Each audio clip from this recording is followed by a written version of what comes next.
السلام علیکم ورحمۃ اللہ وبرکاتہ۔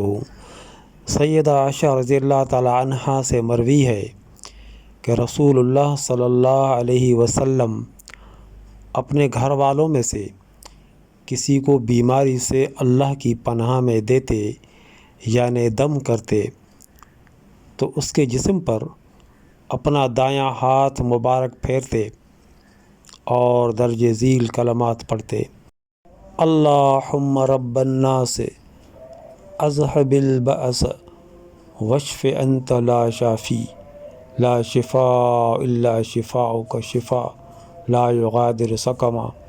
اے اللہ، لوگوں کے پالن ہار، تو تکلیف کو دور فرما کر شفا عطا کر، تو شفا دینے والا ہے، تیرے شفا کے علاوہ اور کوئی شفا نہیں، ایسی شفا دے کہ بیماری باقی نہ رہے۔